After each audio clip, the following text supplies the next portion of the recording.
Hello नमस्कार मित्रों, आप सभी लोगों का स्वागत है अपने YouTube channel target entrance exam यानी टीईई पर। ठीक है, जैसा कि मेरी टीम के द्वारा आपको सीटेट का यहाँ पे पैटर्न समझा दिया गया होगा। ठीक है, आज हम लोग यहाँ पे सीटेट की पहली क्लास स्टार्ट करने जा रहे हैं, वो भी मैथमेटिक्स की। ठीक है, तो यहाँ पे जो क्वेश्चंस आपके मैथमेटिक्स में सीटेट में रखे जाते हैं वो आपके 50% की पेडोलॉजी होती है और 50% के न्यूमेरिकल टाइप के क्वेश्चंस आपसे पूछे जाते हैं।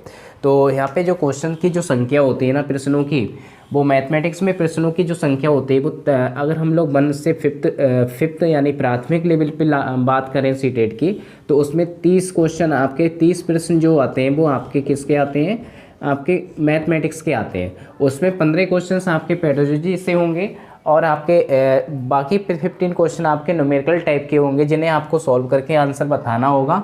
इसी टाइप से यहाँ पे क्या होता है कि एक जूनियर लेवल का सीटेट होता है, उसमें भी आपके 30 जो क्वेश्चंस होते हैं वो आपके किसके होते हैं, वो आपके होते हैं मैथमेटिक्स के। ठीक है, उसमें भी 2 पार्ट में यहाँ पे डिवाइड कर दिया जाता है। 2 पार्ट में, एक पेडोलॉजी में और दूसरा आपका न्यूमेरिकल टाइप के क्वेश्चंस आपके सॉल्व करने को आते हैं। ठीक है, ये पैटर्न रहता है। तो ऑल ओवर अगर हम लोग सीटेट का एग्ज़ाम देखें तो 75 यानी टोटल आपके 150 क्वेश्चंस होते हैं। उन 150 क्वेश्चंस में 75 क्वेश्चंस ऐसे होते हैं जिसमें आपको पेडोलॉजी पूछी जाती है और बाकी आपके क्वेश्चंस होते हैं। ठीक है, अब उसी चीज़ को हम लोग यहाँ पे डिस्कस करेंगे। पहला जो क्वेश्चंस आपके सामने है वो हम लोग यहाँ पे डिस्कस करेंगे। जो हम लोग प्रीवियस ईयर के जो क्वेश्चन पेपर में सीटेट के क्वेश्चंस किस टाइप से पूछे गए हैं, उन्हीं क्वेश्चंस को हम लोग यहाँ पे रिवाइज करेंगे। ठीक है दोस्तों, सिंप्लीफिकेशन का क्वेश्चन है और इस सिंप्लीफिकेशन में इसी टाइप का 2015 वाले प्रीवियस ईयर क्वेश्चन में आपसे पूछा गया था और यहाँ पे ये सरलीकरण से रिलेटेड है। इसमें 4 ऑप्शंस आपके सामने गिवन है और इसको आपको सरल करके यानी सिंप्लीफाई करके आपको आंसर बताना है कि कौन सा आंसर आपका करेक्ट होगा दोस्तों। ठीक है, इसका सभी लोग अपने आप से यानी कि इस क्वेश्चन को सॉल्व करके बताइए कि इसका आंसर क्या होगा और जो भी आंसर आए उसे कमेंट बॉक्स में ज़रूर राइट करिएगा। ठीक है, तो यहाँ पे जैसे ये क्वेश्चन है आपके सामने 5 और यहाँ इसके बाद लिखा हुआ है, ठीक है, जैसे 8 लिखा हुआ है, 8 टू द पावर 1/3 और प्लस 27 की पावर 1/3 की होल टू द पावर यानी कि 3। ठीक है, इसकी पूरे completely whole to the power 1/4। Understand, ये लिखा हुआ है आपका।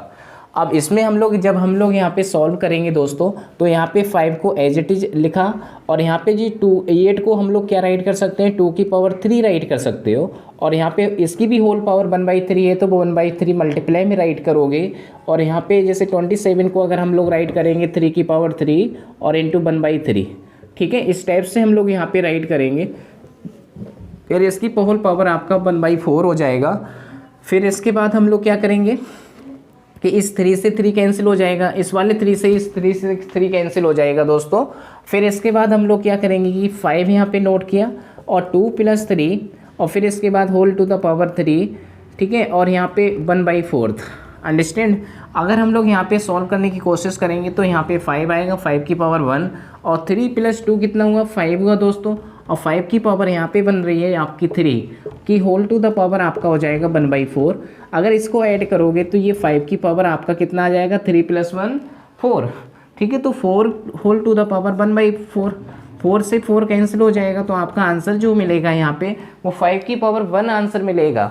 तो इसका सही आंसर जो हो जाएगा वो आपका क्या हो जाएगा, ए ऑप्शन से यहाँ पे सही हो जाएगा। ठीक है, तो जो भी सिंप्लीफिकेशन के दोस्तों क्वेश्चन आएंगे वो कुछ इस टाइप के होंगे और आपको सॉल्व करके डायरेक्ट आंसर बता देना होगा। ठीक है, अब हम लोग नेक्स्ट क्वेश्चन की तरफ बढ़ते हैं। नेक्स्ट क्वेश्चन आपको इस टाइप से होगा। अब फ्रेंड्स, जो नेक्स्ट क्वेश्चन हम लोग देखेंगे, यहाँ पे सेकंड क्वेश्चन आपकी स्क्रीन पे साफ स्पष्ट दिखाई दे रहा होगा। यहाँ पे आपसे बोला गया है कि यदि 13 की पावर 50 लिखा हुआ है और उसको 14 से भाग दिया जाए तो आपका शेषफल क्या बचेगा।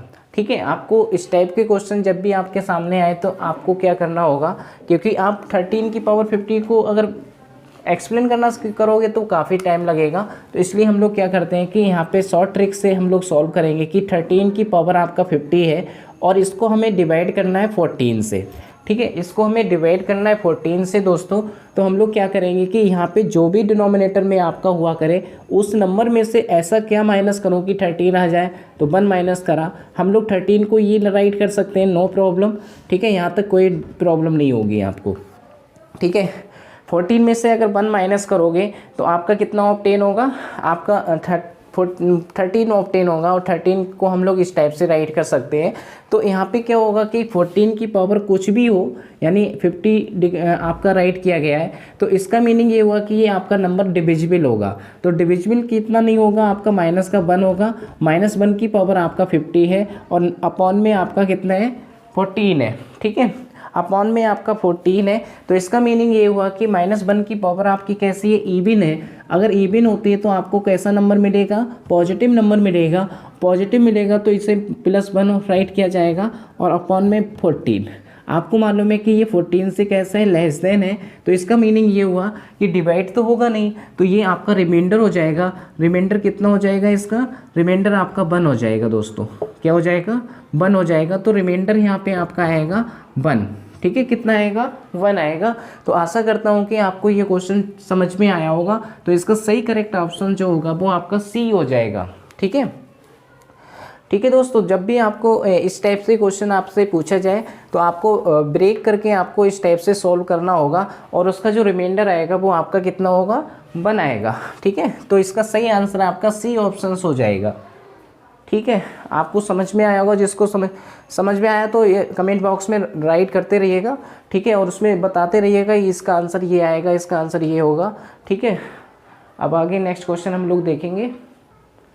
देखो दोस्तों, यहाँ पे जो नेक्स्ट क्वेश्चन आपके सामने है, इसमें x की वैल्यू आपको गिवन है और आपसे बोला जा रहा है कि x³ + 1/x³ की मान बताइएगा कि कितना मान होगा। कि इसका जो 4 ऑप्शंस है वो आपके सामने रिटन है। इसको आप लोग सॉल्व करिए और बताइएगा कि कमेंट बॉक्स में कि इसका आंसर क्या आएगा। ठीक है, और यहाँ पे जैसे x की वैल्यू अगर आपको 3 + √8 गिवन है और यहाँ पे जो 1/x की पावर आपका 3 लिखा हुआ है ना कि 1/x, जैसे 1/x अगर आप यहाँ पे फाइंड आउट करोगे तो इसको x की वैल्यू क्या है, 3 + √8। ठीक है, इसको हम लोग कॉन्जुगेट मल्टीप्लाई करेंगे। कॉन्जुगेट मल्टीप्लाई करेंगे तो आपको मालूम है कि यहाँ पे जैसे प्लस का साइन आ रहा है तो हम लोग यहाँ पे थोड़ा सा कॉन्जुगेट के लिए 3 - √8 बना लेंगे। 3 - √8 से हम लोग क्या करेंगे, मल्टीप्लाई और डिवाइड करेंगे। ठीक है, ये कॉन्जुगेट मल्टीप्लाई होती है और इसमें 3 और यहाँ पे √8 आएगा दोस्तों। और यहाँ पे जैसे a - b का हम लोग यहाँ पे आइडेंटिटी यूज करेंगे। तो यहाँ पे फर्स्ट टर्म जो है वो आपका 3 है, 3 का whole square minus second term आपका √8 है, उसका होल स्क्वायर आप लोग राइट करोगे। समझ रहे हो ना। अब इसके बाद देखो यहाँ पे क्या करोगे कि 3 - √8 राइट करोगे और नीचे साइड आपका 3 का स्क्वायर 9 होगा और √8 का जो स्क्वायर अगर आप लोग फाइंड आउट करोगे तो रूट से रूट स्क्वायर कैंसिल हो जाएगा। तो क्या बचेगा, आपका 8 बचेगा दोस्तों। तो इसका मीनिंग ये हुआ कि 9 में से 8 माइनस करोगे बनाएगा तो 1/x की जो वैल्यू आपकी आ जाएगी वो 3 - √8 आ जाएगी। ठीक है, तो ये चीज़ आप लोग ध्यान रखना कि जब भी आपका टर्म इस टाइप से गिवन हो, ठीक है, x = 3 + √8, तो आप लोग ये चीज़ ध्यान रखिए कि यहाँ पे 3 + √8 आ रहा है तो 1/ इसका रेसिप्रोकल करोगे तो उसका माइनस में ऑब्टेन होगा। ठीक है, ये कॉन्जुगेट आपका टर्म हो गया।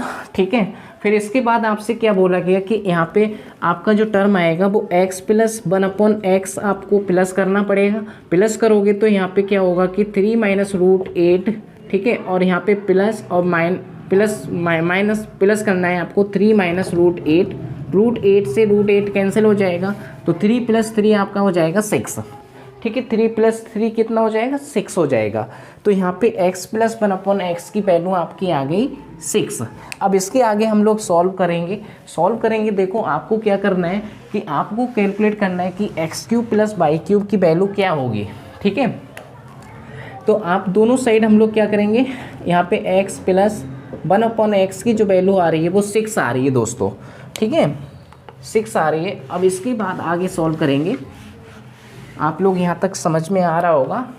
ठीक है, अब हम लोग यहाँ पे इसकी वैल्यू कैलकुलेट करके दिखानी, तो दोनों साइड हम लोग क्या कर देंगे, क्यूब करेंगे। तो x + 1/x की whole to the power cube और = 6 की पावर क्यूब, और 6 की पावर क्यूब का मीनिंग होगा आपका 216। ठीक है, और यहाँ पे x³ + 1/x³ और +3 × x और इंटू 1/x, ये आइडेंटिटी आपने रीड की होगी। x + 1/x = 216। अब यहाँ पे x + x cube plus 1/x³ की वैल्यू कैलकुलेट करनी है। एक्स से एक्स कैंसिल हो जाएगा और यहाँ पे 3x + 1/x की वैल्यू आपकी 6 है, तो यहाँ पे 6 राइट करोगे। 6 त्रिज्या कितना हुआ, 18 हुआ, तो यहाँ पे 216 और यहाँ पे आपकी वैल्यू आ जाएगी x³ प्लस 1/x³ की जो वैल्यू आएगी वो 216 में से माइनस कर दिया जाएगा 18 माइनस करोगे तो दोस्तों यहाँ पे जो आपकी वैल्यू ऑब्टेन होके आएगी वो x³ प्लस 1/x³ की जो वैल्यू आपकी फाइंड आउट होके आएगी। 16 में से 8 माइनस करोगे तो 8 और यहाँ पे 10 में से 1 माइनस करोगे 9, ठीक है, और यहाँ पे आपका कितना बचेगा 198 आंसर आएगा। तो दोस्तों इसका सही करेक्ट आंसर आपका बी ऑप्शन आपका बिल्कुल सही होगा।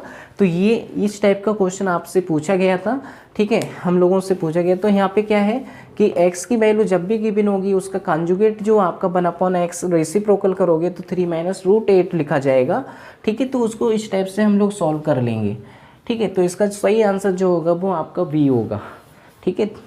अब नेक्स्ट क्वेश्चन हम लोग यहाँ पे रीड करेंगे। अब दोस्तों जो आपकी स्क्रीन पे जो आपका यहाँ पे एक्सप्रेशंस लिखा हुआ है उसके हम लोगों को यहाँ पे गुणनखंड कैलकुलेट करना है। 4 ऑप्शंस आपके सामने गिवन है, उन 4 ऑप्शंस में देखिएगा कि आप लोग सॉल्व करिए, बताइएगा कि कौन सा आंसर यहाँ पे सही होगा, ठीक है।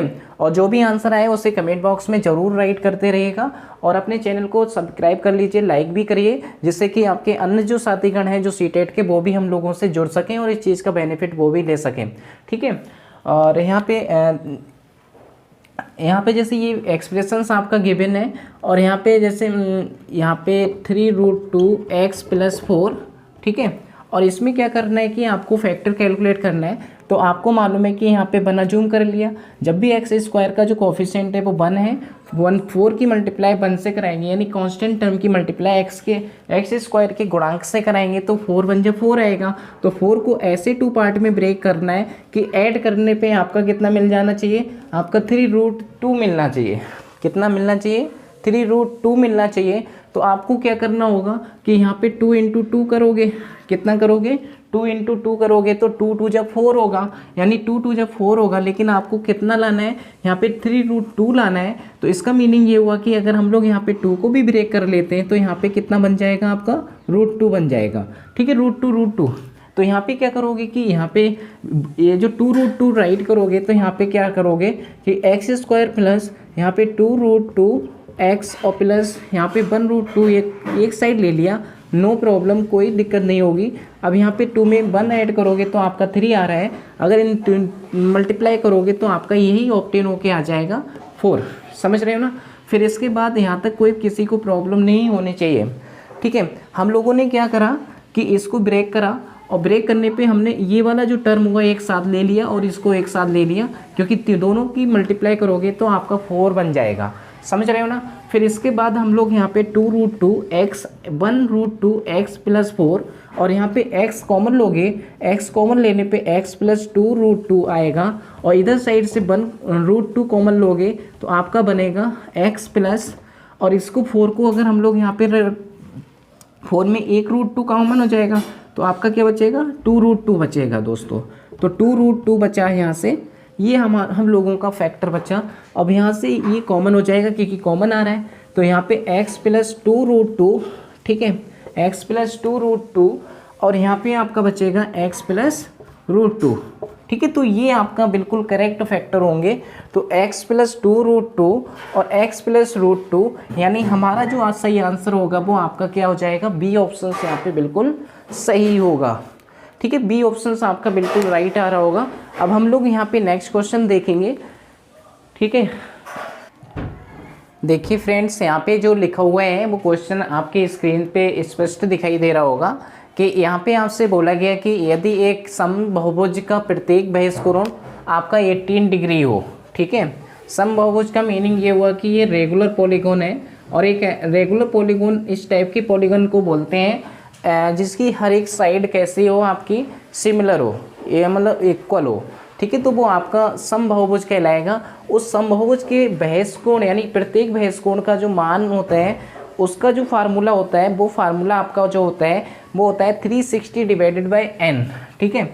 अगर आपका जो फार्मूला होता है वो 360/n, यानी n यहाँ पे क्या है, एन आपका नंबर ऑफ, यहाँ पे एन जो होता है वो एक्सप्लेन करेगा नंबर ऑफ साइड को, यानी जो बहुभुज में आपका जो साइड होंगी उन साइड को बताएगा कि उनकी संख्या कितनी है, ठीक है। और यहाँ पे प्रत्येक कोण को एक्सप्लेन करेगा कि समबाहुभुज के, ठीक है, प्रत्येक कोण का मान, ठीक है, प्रत्येक बहिष्ठ कोण का मान या एक्सटीरियर एंगल, ठीक है, ये एक्सटीरियर एंगल को एक्सप्लेन करेगा। एक्सटीरियर एंगल अगर आपको कैलकुलेट करना हो तब आपको 360 डिग्री डिवाइडेड बाय एन आपको फार्मूला यूज करना पड़ेगा। तो एक्सटीरियर एंगल आपको गिवन है कि प्रत्येक एंगल यानी ईच एक्सटीरियर एंगल का फार्मूला ही है, ठीक है, किसका है, ईच एक्सटीरियर एंगल, और वो आपका 18 डिग्री है दोस्तों, और यहाँ पे 360 डिग्री और अपॉन में एन, यानी हमें साइड की संख्या ज्ञात करनी है कि बहुभुज में, जो बहुभुज है यानी जो पॉलीगन है उसमें नंबर ऑफ साइड्स कितनी है वो आपको कैलकुलेट करना है, ठीक है। तो यहाँ पे क्या होगा कि एन की वैल्यू कैलकुलेट करने के लिए आपको क्या करना पड़ेगा कि यहाँ पे हम लोग यहाँ पे क्रॉस मल्टीप्लाई कराएंगे। तो क्रॉस मल्टीप्लाई करने पे 18 डिग्री की मल्टीप्लाई किससे होगी, एन से होगी। 360 डिग्री की मल्टीप्लाई 1 से होगी, तो यहाँ पे 360 डिग्री आ जाएगा। और यहाँ पे हम लोग एन की वैल्यू कैलकुलेट करेंगे तो 360 डिग्री डिवाइडेड बाय 18, 18 टू जा कितना हुआ, 18 टू जा आपका हो जाएगा दोस्त, ठीक है, 36। और यहाँ पे जो एन साइड का जो नंबर आ जाएगा वो आपका 20 आ जाएगा, यानी 20 साइड का नंबर होगा। तो इसका सही आंसर जो होगा वो सी ऑप्शन आपका बिल्कुल करेक्ट होगा, ठीक है, सी ऑप्शन आपका बिल्कुल करेक्ट होगा। यानी एन की जो वैल्यू होगी वो आपकी 20 होगी, यानी एक ऐसा पॉलीगोन होगा जिसमें आपकी हर एक साइड इक्वल होगी और उसमें साइडों की जो नंबर होगा यानी साइड की जो संख्या होगी वो आपकी कितनी होगी, 20 होगी, ठीक है। आशा करता हूँ ये क्वेश्चन आपको समझ में आया होगा। आप लोग भी हमारे साथ साथ यानी वीडियो चलते चलते आप भी सॉल्व करिएगा और देखिएगा कि ये इसका आंसर हम लोगों का मैच हो पा रहा है कि नहीं हो पा रहा है। तो उसका जो भी आंसर है उसे कमेंट बॉक्स में ज़रूर राइट करिएगा, ठीक है। अब नेक्स्ट क्वेश्चन हम लोग यहाँ पे समझेंगे। फ्रेंड्स, यहाँ पे जो पॉइंट आपको गिवन है उस पॉइंट की बाई एक्सिस से आपको डिस्टेंस फाइंड आउट करके बताने की उसकी दूरी कितनी है, ठीक है। और आपको मालूम है कि इसमें 4 ऑप्शंस आपके सामने गिवन है और आप लोग बताइएगा कि इसका सही आंसर कौन सा होगा और आपको अपने कमेंट बॉक्स में ज़रूर राइट करिएगा कि इसका सर ये सही आंसर होगा। तो बताइएगा कि यहाँ पे जैसे एक्सिस की बात करेंगे तो यहाँ पे ये ज्योमेट्री से रिलेटेड यानी कोऑर्डिनेट ज्योमेट्री से रिलेटेड ये क्वेश्चन है। और इसमें क्या करना है कि जैसे ये एक्स एक्सिस है सपोज डेट और ये आपकी बाई एक्सिस है और this is a origin, understand. तो आपको क्या करना है कि यहाँ पे कोई एक पॉइंट है और ये जो पॉइंट होगा वो आपका कौन से क्वाड्रेंट में होगा, ये क्वाड्रेंट आपका जो होगा वो थर्ड क्वाड्रेंट होगा, क्योंकि थर्ड क्वाड्रेंट में दोनों आपके जो पेयर होते हैं दोनों की वैल्यू जो होती है वो नेगेटिव की होती है, ठीक है, वो नेगेटिव होते हैं। आपको मालूम है कि इसमें ऑल पॉजिटिव यानी सभी आपके दोनों टर्म आपके कैसे होते हैं, पॉजिटिव होते हैं। इसमें फर्स्ट नेगेटिव सेकंड आपका पॉजिटिव होता है, इसमें दोनों आपके माइनस के होते हैं, यानी एब्सिसा और ऑर्डिनेट दोनों आपके कैसे होते हैं, माइनस में होते हैं। और यहाँ पे जो होगा वो आपका फर्स्ट आपका प्लस का होगा, सेकंड आपका माइनस का होगा, यानी एब्सिसा आपकी होगी प्लस की और आपका फोर्थ क्वाड्रेंट में, और आपका कोऑर्डिनेट जो होगा ऑर्डिनेट जो होगा वो आपका नेगेटिव होगा। समझ रहे हो ना। जैसे एब्सिसा को हिंदी में बोलते हैं भुज और कामा कोटि, तो कोटि आपकी प्लस, दोनों प्लस प्लस के होंगे तो वो first quadrant, second quadrant, third quadrant, fourth quadrant. तो ये जो पॉइंट होगा वो यहाँ पे कहीं पे होगा और इस पॉइंट की जो कोऑर्डिनेट है वो आपके -7 -2 होगा, ठीक है। आपको क्या करना है, आपको ये बताना है कि इसकी डिस्टेंस कितनी होगी, ठीक है, बाई एक्सिस से। तो ये बाई एक्सिस है, आपको मालूम है कि बाई डैश है, ये पूरी बाई एक्सिस है और इस बाई एक्सिस से इसकी डिस्टेंस बतानी है। क्या बतानी है आपको, डिस्टेंस बतानी कि बाई एक्सिस से डिस्टेंस कितनी होगी। तो इसकी डिस्टेंस बताने के लिए आपको क्या करना पड़ेगा कि आपको यहाँ पे जैसे ये आपका कितना है -2 है, ये ऑर्डिनेट को एक्सप्लेन करेगा। ऑर्डिनेट यानी नीचे आपको कितना आना पड़ेगा, -2 आना पड़ेगा, ठीक है। और आपको यहाँ पे बाई एक्सिस से आपको बताना है कि बाई एक्सिस से कितनी दूरी है। तो बाई एक्सिस से कितनी दूरी होगी तो आपको एक्स एक्सिस की डायरेक्शन में जाना पड़ेगा।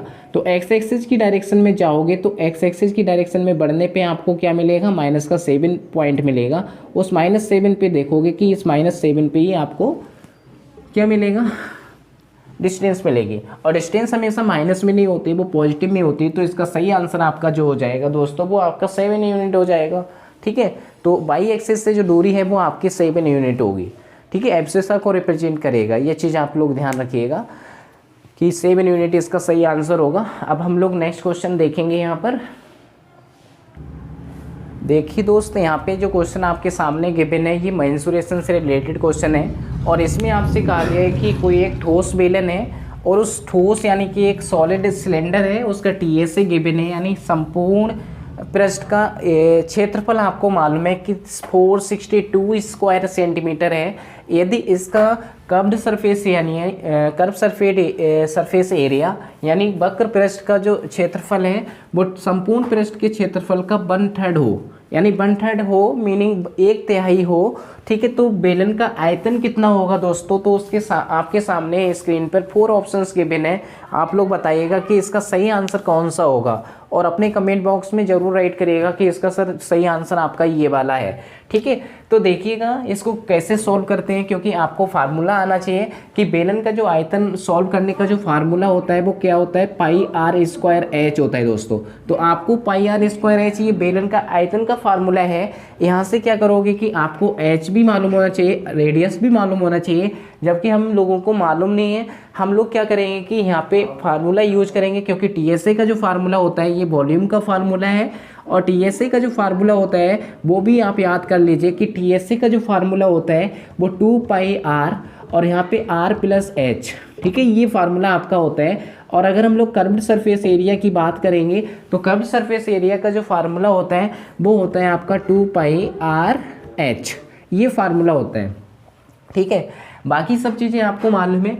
देखो टीएसए जो गिवन है वो आपका 462 है, लेकिन आपसे कर्व सरफेस एरिया आपसे पूछा गया है कि कर्व सरफेस एरिया आपसे बताया गया कि आपका 1/3 है टोटल सरफेस एरिया का। तो टोटल सरफेस एरिया आपको मालूम है, टोटल सरफेस एरिया आपका 462 है।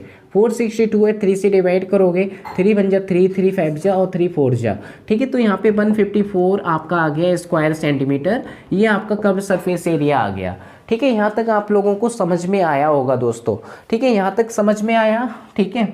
अब इसके आगे आप लोग समझिएगा, ये फार्मूले आप लोग याद कर लीजिएगा क्योंकि काफ़ी इंपॉर्टेंट फार्मूले हैं, बार बार ये पूछे भी जाते हैं। तो इसको आप लोग एक कॉपी बनाते चलिएगा साथ साथ में और उन सभी के फार्मूले आप एक साथ में नोट कर लोगे तो ज़्यादा अच्छा रहेगा, क्योंकि उन फार्मूले जब आपको आते होंगे तभी इस टाइप के क्वेश्चन आप सॉल्व कर पाओगे, ठीक है। तो यहाँ पे 154 आ गया, ठीक है। फिर इसके बाद आपको क्या करना है कि आपको बेलन का आयतन फाइंड आउट करना है और इसके बाद में हमें कर्व सरफेस एरिया का फार्मूला अभी हम लोगों ने देखा था। कर्व सरफेस एरिया कितना है, 2 पाई आर एच है, कितना है दोस्तों, 2 पाई आर एच है। और टोटल सरफेस एरिया भी आपको मालूम है और दोनों की वैल्यू भी मालूम है, तो एक दूसरे को डिवाइड कर दूँ, कोई प्रॉब्लम नहीं है। अब जैसे अगर हम लोग यहाँ पे क्या करना चाह रहे हैं कि टोटल सरफेस एरिया जो भी है उसको डिवाइड करना चाह रहे हैं इस कर्व सरफेस एरिया से, तभी आपको यहाँ से फाइंड आउट हो जाएगा। टोटल सरफेस एरिया कितना है, 2 पाई आर और आर प्लस एच, और यहाँ पे 2 पाई आर एच। तो यहाँ पे 2 पाई आर से 2 पाई आर कैंसिल हो गया।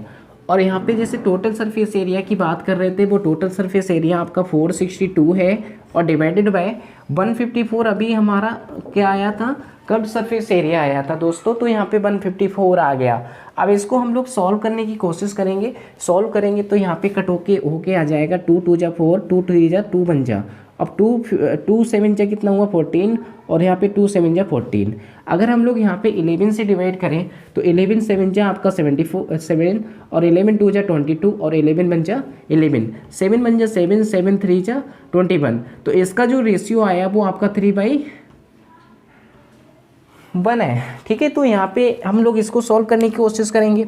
अब इसको जब हम लोग सॉल्व करेंगे तो यहाँ पे करिएगा, ठीक है। इसके बाद हम लोग यहाँ पे सॉल्व करेंगे, ये हम लोग रफ कर दे रहे हैं, ठीक है।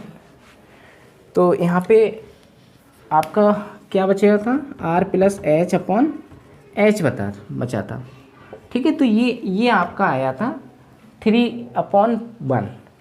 अब हम लोग यहाँ पे सॉल्व करेंगे, क्रॉस मल्टीप्लाई करोगे तो यहाँ पे आर प्लस एच आ जाएगा और इधर साइड आपका 3h होगा, क्योंकि क्रॉस मल्टीप्लाई करेंगे इसको जो h है वो उधर साइड ले जाओगे तो 3h बन जाएगा और 1 से मल्टीप्लाई कराओगे तो आपका r प्लस h ही रहेगा। तो इस 3h को उधर साइड ले जाओगे तो r इज इक्वल टू आपका हो जाएगा 3h माइनस h यानी 2h। यानी रेडियस जो है वो आपकी हाइट की कैसी है, डबल है, ठीक है। रेडियस आपकी हाइट की यानी आपकी हाइट नहीं, इसकी जो हाइट होगी सिलेंडर की उसकी डबल है, ओके। अब इसके बाद हम लोग क्या करेंगे, हम लोगों को यहाँ पे कैलकुलेट करना है। अब देखो किसी में भी वैल्यू पुटअप कर दीजिए, क्योंकि आपको मालूम है कि टीएसए, आपको मालूम है टीएसए कितने हैं 462। अभी जो हमारा जो आया था सीएसए जो आया था वो 154 था ना, 154 था। तो हम लोग यहाँ पे यूज कर सकते हैं 2 पाई आर, और यहाँ पे एच की जगह पे हम लोग r/2 राइट कर सकते हैं, कोई प्रॉब्लम नहीं है। अब 2 से 2 कैंसिल हो गया, पाई आर स्क्वायर की जो वैल्यू आपकी आ गई वो कितनी आ गई, 154 आ गई, ठीक है। ये आपका पाई आर स्क्वायर आ गया।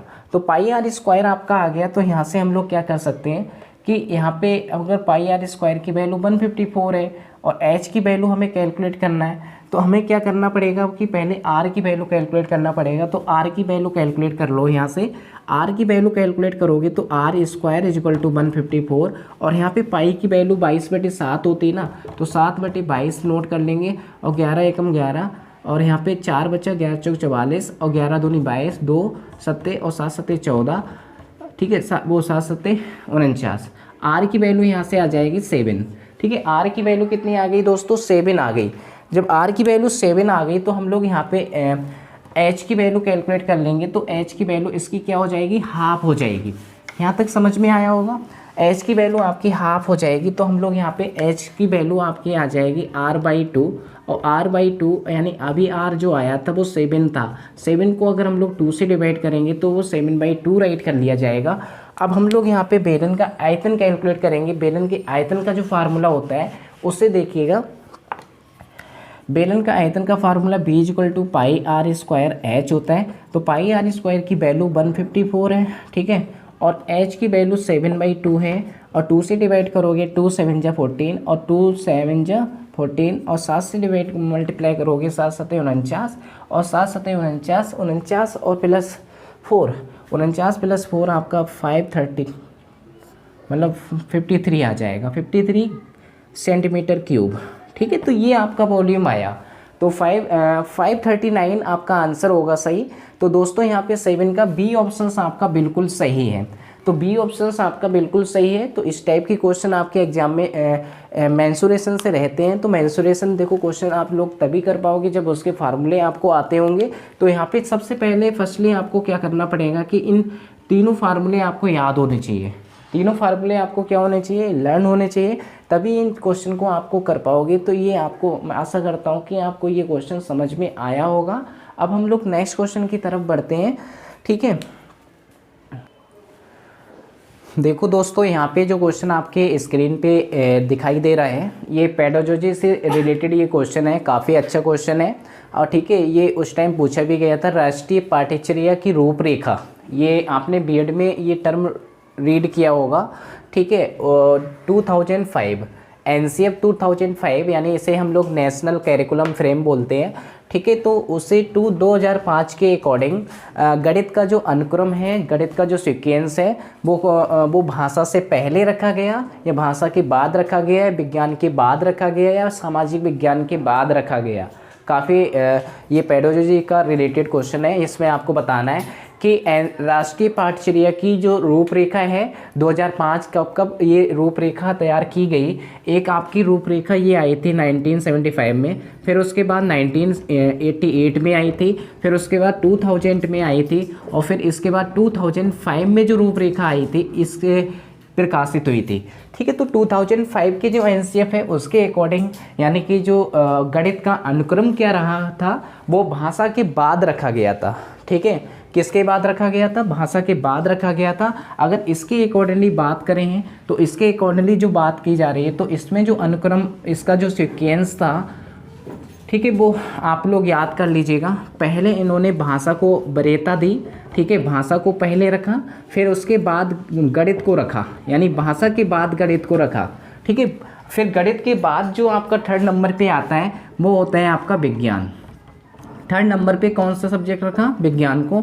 फिर 4th नंबर पे आपका सामाजिक विज्ञान, 4th नंबर पे सामाजिक विज्ञान। तो ये चीज़ आपको याद रखना होगा, ठीक है। तो इसका जो सही आंसर होगा वो आपका होगा भाषा के बाद, यानी भाषा से पहले उसकी चीज़ को नहीं रखा गया, ना कि विज्ञान के बाद रखा गया, ना कि सामाजिक विज्ञान के बाद रखा गया, यानी भाषा के बाद इस गणित के अनुक्रम को रखा गया।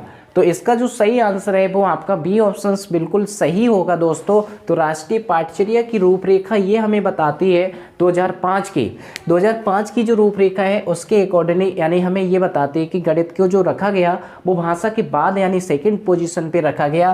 तो सेकंड की, थर्ड पोजीशन विज्ञान की और फोर्थ पोजीशन आपकी जो थी वो सामाजिक विज्ञान की थी। तो इसका जो सही आंसर जो होगा वो आपका सेकेंड ऑप्शन आपका बिल्कुल सही होगा, भाषा के बाद। ठीक है, अब हम लोग नेक्स्ट क्वेश्चन देखते हैं। देखो यहाँ पे दोस्तों, यहाँ पे क्या है कि 9th क्वेश्चन आपके स्क्रीन पे है और ये भी पेडोलॉजी से रिलेटेड क्वेश्चन है। यहाँ पे आपसे कहा गया है कि गणित शिक्षण में जो आगमन विधि है, आगमन विधि का बोलें तो यहाँ पे इंडक्टिव मेथड, ठीक है, उसके द्वारा हम आगे बढ़ते हैं। ठीक है, इंडक्टिव मेथड एक आपने रीड किया होगा, ठीक है, निगमन विधि डिडक्टिव मेथड, ये इंडक्टिव मेथड है वो डिडक्टिव मेथड होता है। तो दोनों में अंतर आप लोग समझ लीजिएगा कि आगमन विधि में क्या होता है कि बच्चे को पहले एग्जाम्पल बताया जाता है, उस एग्जाम्पल के थ्रू, ठीक है, एग्जाम्पल पहले उस एग्जाम्पल को बताने के बाद फिर उसके रूल को एक्सप्लेन करा जाता है। ठीक है, फिर उसके रूल को एक्सप्लेन करा जाता है, पहले उससे रिलेटेड कुछ एग्जाम्पल्स कराए जाते हैं बच्चों को और फिर उसके बाद उसके रूल को हम लोग यहाँ पे एक्सप्लेन करते हैं। और इसके बाद दूसरा जो आपकी विधि है वो आपकी है निगमन विधि। निगमन विधि में क्या होता है कि जिसे हम लोग डिडक्टिव मेथड बोलते हैं, ठीक है, उसमें क्या होता है कि उसमें पहले बच्चे को रूल बता दिया जाता है कि ऐसा होगा, ठीक है, फिर उसके बाद हम लोग यहाँ पे रीड करते हैं, यहाँ पे हम लोग एग्जाम्पल सॉल्व करते हैं उससे रिलेटेड, ठीक है, उसकी एप्लीकेशंस करते हैं। तो पहले रूल बता दिया जाता है, ठीक है, फिर उसके बाद एग्जाम्पल को सॉल्व करें तो वो आपका निगमन विधि होगा। ठीक है, इसमें जो होता है इसमें हम लोग क्या करते हैं कि ज्ञात से अज्ञात की ओर बढ़ते हैं। ठीक है, ज्ञात से अज्ञात की ओर बढ़ते हैं और इसमें अज्ञात से ज्ञात की ओर बढ़ते हैं। तो ये चीज़ आपको याद रखनी होगी। इसमें क्या होता है, ठीक है, तो इसका जो सही आंसर होगा वो आपका सी ऑप्शन आपका बिल्कुल सही होगा, यानी ज्ञात से अज्ञात की ओर बढ़ा जाता है, यानी हमें चीज़ें मालूम होती हैं फिर उसके बाद हम अननोन की तरफ बढ़ते हैं। ठीक है, तो ये पेडोलॉजी का क्वेश्चंस था और आज के लिए हम लोग इतना ही रखते हैं। ठीक है, तो अगली नेक्स्ट क्लास में हम लोग इसके बारे में और डिटेल में रीड करेंगे, पेडोलॉजी के और सारे क्वेश्चंस लेकर आऊँगा, उसके बारे में एक्सप्लेन करूँगा। ठीक है, आपको क्लास ये अच्छी लगी हो तो अपने क्लास को शेयर भी करिए, लाइक भी करिए और ठीक है, रेगुलर जैसे कि हम लोगों का यहाँ पे क्लास बने रहे। Thank you so much class, thank you so much.